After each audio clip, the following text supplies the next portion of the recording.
Hey guys, welcome back to another Crypto 101 video.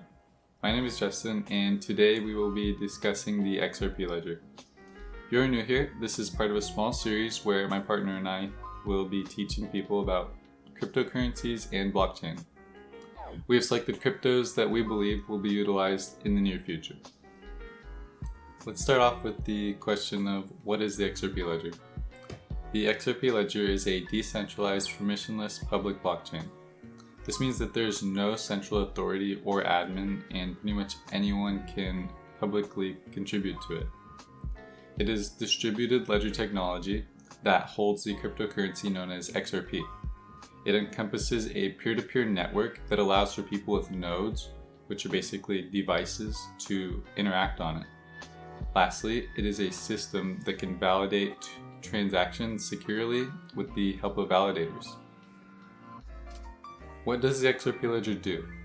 The biggest function of the XRP Ledger is holding and supporting the flow of XRP along with other currencies. A transaction is first operated on within what is known as a view prior to the actual XRP Ledger. An important attribute of views is something called invariant violation checking. This is tremendously helpful as it combats potential bugs that could appear and mess with the live public ledger.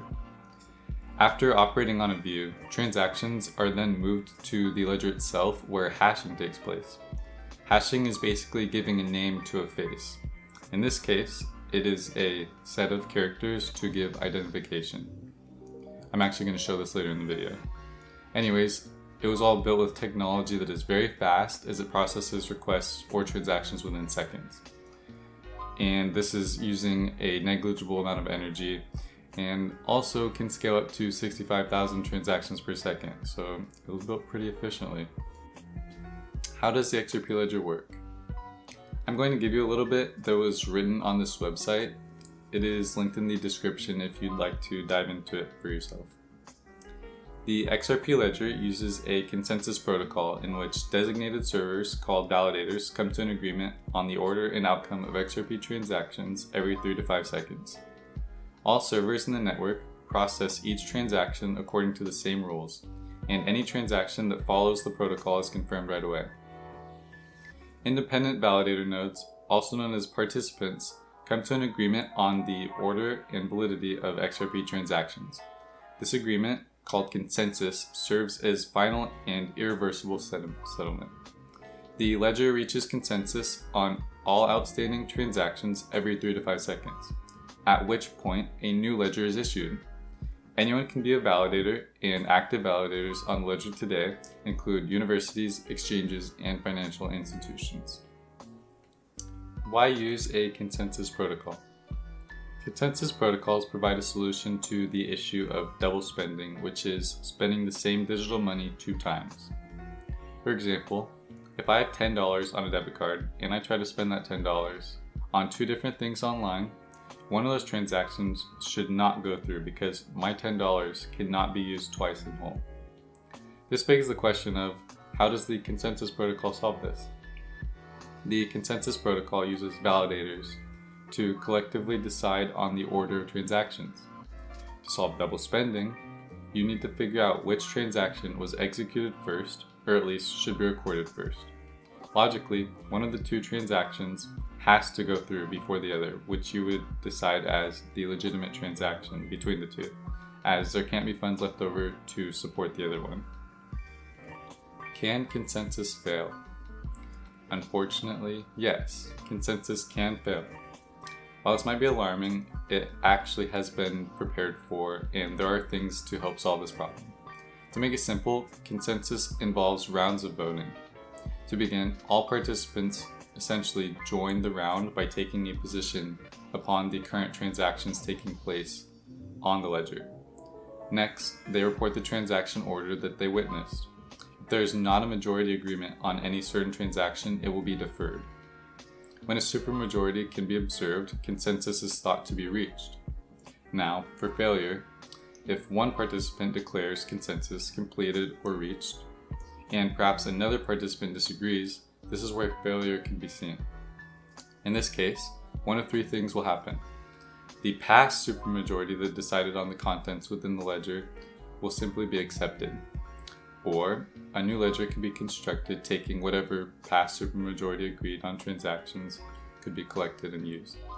Or the whole thing is thrown out and the round is wasted and a new round is needed to validate the ledger.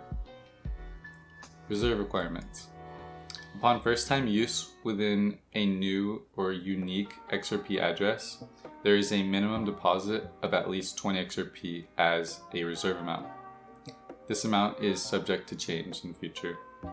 An example of this would be if you were to buy a ledger to store your XRP and you acquired an address to hold your XRP. Once you put in, let's say, 100 XRP, you would, as of right now, never be able to remove 20 of those tokens. Let's talk about fees. Transfer fees are fees that are typically handed out by the exchanges as they charge to move XRP around to different addresses. There is a different standard small fee that is burned each time XRP is transacted, which is about 10 drops of XRP. And if you don't know, XRP is split into 1 million drops per token. There can be more fees in the future, but they would likely be by third parties and probably not come from the XRP ledger itself. Rippling. This is a helpful feature offered by the XRP ledger. Rippling allows for multiple parties to be involved in a transaction or a string of transactions. In addition to this, you are able to set limits to the amounts of whatever currencies that you are transacting with whoever you are transacting with. This comes down to how much you trust whoever is involved in your trust line. Anyways, rippling comes into play to basically add in extra transactions within a transaction. A demonstration of rippling could involve 3 people. Let's say person 1 owes person 2 and person 3 $5 each. In addition to that, person 2 makes the request for person 1 to give one of those dollars owed to them to person 3 because they have some side deal. This would make the final transaction path be $4 going to person 2 and $6 going to person 3 coming from person 1. All thanks to rippling. Rippling can involve transacting multiple currencies as well.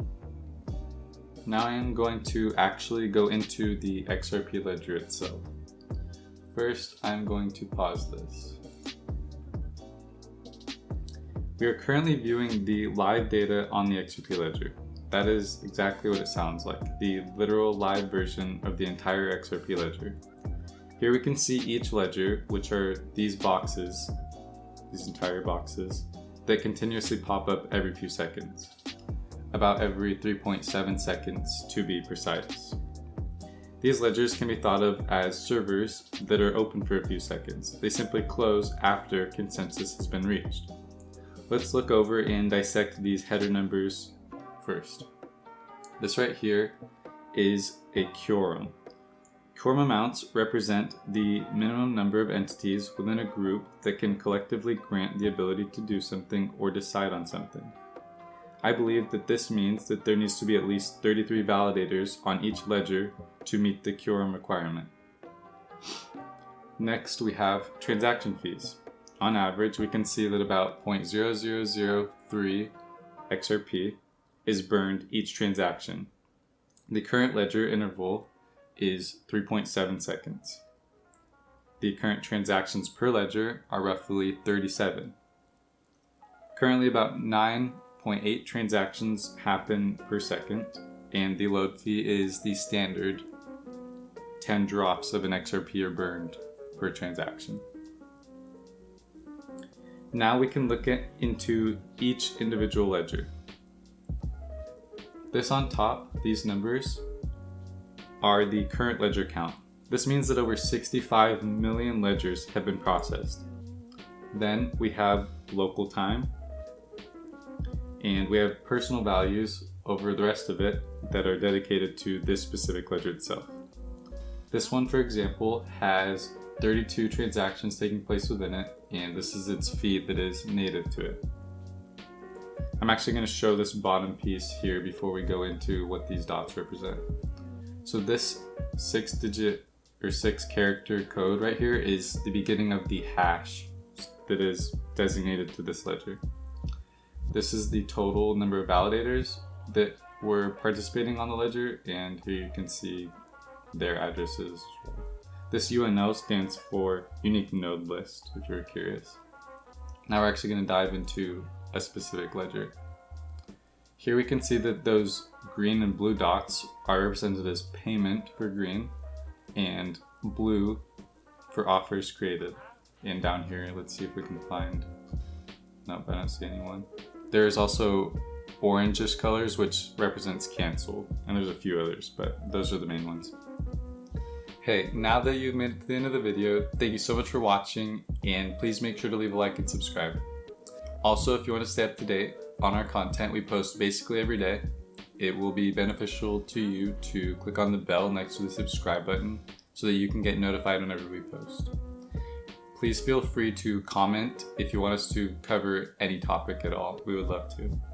We also post on Twitter at Delgado Crypto, and I will catch you guys in the next one.